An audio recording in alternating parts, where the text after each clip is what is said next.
आणि महाराष्ट्रातल्या निवडणुकांअगोदर प्रचंड असंतोषाचं कारण ठरलेला शक्तीपीठ महामार्ग प्रकल्प पुन्हा एकदा सुरू करण्याच्या हालचाली सुरू झाल्यात। MSRDCनं शक्तीपीठ महामार्गाच्या पर्यावरण मंजुरीसाठी केंद्र आणि राज्य सरकारकडे प्रस्ताव सादर केलाय। लोकसभेच्या निवडणुकीअगोदर शक्तीपीठ महामार्गाला जोरदार विरोध होत होता। विरोधाची धार पाहता सरकारनं हा महामार्ग प्रकल्पावरून एक पाऊल मागे घेण्याचा निर्णय घेतला होता। पण निवडणुका संपल्या आणि प्रकल्प पुन्हा सुरू करण्याचा सरकारचा प्रयत्न सुरू झालाय।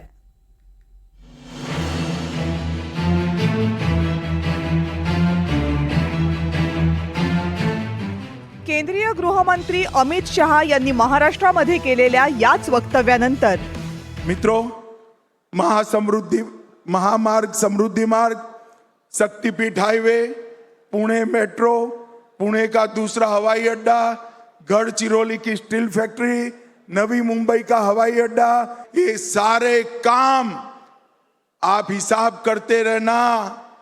जो सवाल खड़े करते हैं, इस 5 साल में जमीन पर उतारने का काम भारतीय जनता पार्टी की सरकार करेगी। शक्तीपीठ महामार्ग पुन्हा होणार? महायुती सरकार आपला निर्णय बदलणार? या महामार्गाला शेतकऱ्यांचा विरोध की पाठिंबा? हे सगळे प्रश्न 6 महिन्यात महाराष्ट्रात पुन्हा विचारले जात आहेत। कारण शक्तीपीठ महामार्गासाठी राज्य सरकारनं पुन्हा एकदा हालचाली सुरू केल्यात। पण या शक्तीपीठ महामार्गाचं गणित नेमकं काय आहे हे समजून घ्यायचं असेल तर आपल्याला 6 महिने मागे जावं लागेल। ऑक्टोबर 2024 सांगली। शेतकरी एकजुटीचा शक्तीपीठ महामार्गानंतर